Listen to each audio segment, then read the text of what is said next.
somebody that doesn't have a car is certainly a very simple good deed. And you're going to hear the evidence in this case.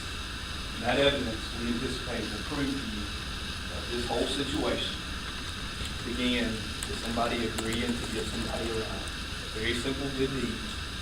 And it led to the ultimate tragedy happening in the Esto community in December 2002. Now, there's a phrase that often goes along with good deeds or doing good deeds. It's often used in jest or jokingly, but unfortunately, it's oftentimes true. And that phrase goes like this: no good deed goes unpunished.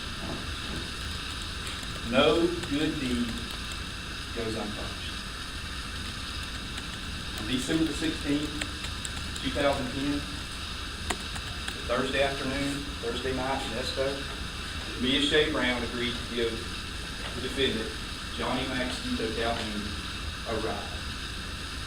And because of that good deed, he paid it back, handing out the ultimate punishment. He took her life. See, on December the 16th, 2010, Mia Shea Brown made it to Johnny Maxito's residence there in Esto, somewhere between 8 and 9 p.m. Once she got to that residence, she was attacked. She was abducted by the defendant. A violent struggle ensued that left her with injuries. It even left him with some minor injuries. But of course, him being a grown man, and Mia being a young lady, a petite young lady in her early 20s, he was able to restrain Mia, and he did it with the help of a cable cord there in his residence. And he also bound her with duct tape, several layers of duct tape around the head and the neck area. Then Mr. Calhoun, the defendant, took Mia Shea Brown, and instead of her giving him a ride like she thought she was going to do that day, she put her in the trunk of her own vehicle. He's the one that gave her a ride. He drove her car up to Geneva County, Alabama, found some woods, drove about 400 feet into those woods, about 600 feet by the path he took into these woods. He set fire to that car. But he just didn't set fire to Mia Shea Brown's car. He set fire to Mia Shea Brown's car and the very alive Mia Shea Brown in the trunk, ultimately leading to her death. Now, the defendant's attorney had you all agree to something during jury selection. And I paid close attention. It was interesting to me. And it went something like this. She had you all agree that there's a difference between thinking something happened and proof that something happened. Well, I make this promise to you. I promise you that myself and Mr. Hess, as representatives of the state of Florida, absolutely agree. And now I'm going to go over with you very quickly the proof that we're going to provide to you.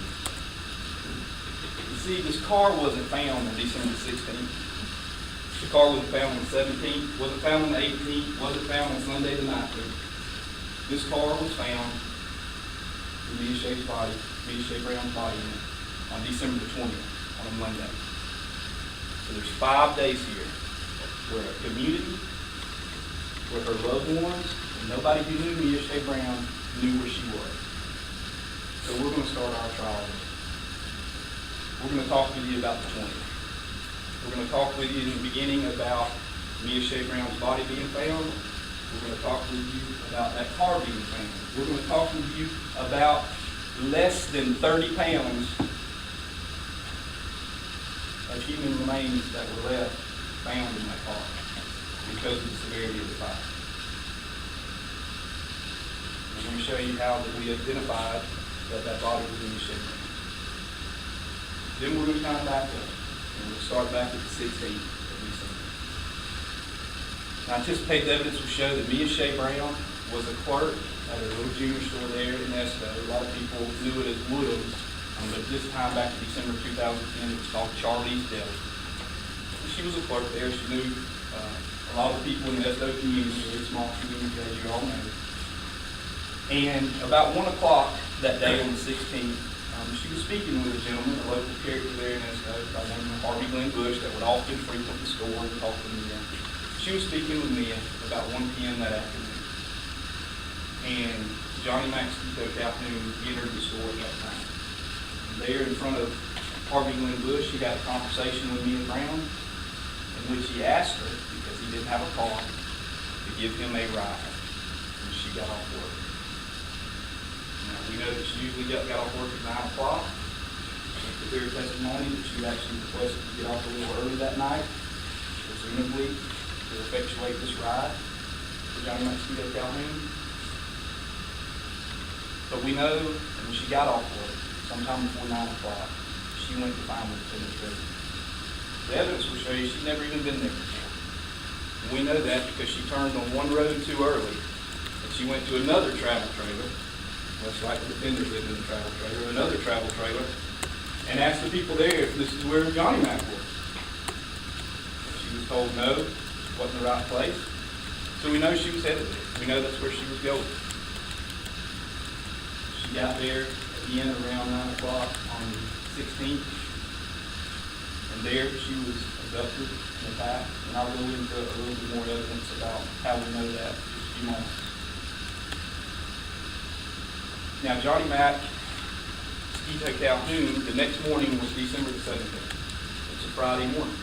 Where his trailer is located there in Esto is a place called America's Precious Milk. It's his dad's business. But he works for his dad. The defendant knows that his dad gets to work every day between 7 and 8 o'clock.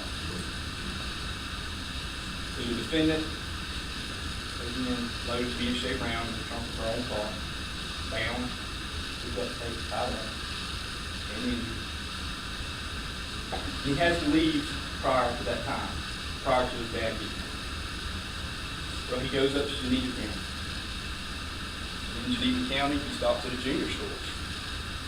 He stops at a junior store, and I anticipate you're going to hear from the clerk of that store that saw him that morning.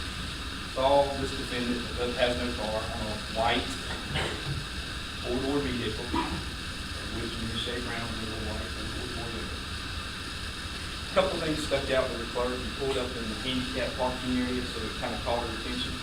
And he came in and he had injuries. He had scratches to it. He was bleeding. She had a conversation with him about it. She noticed his injuries so much.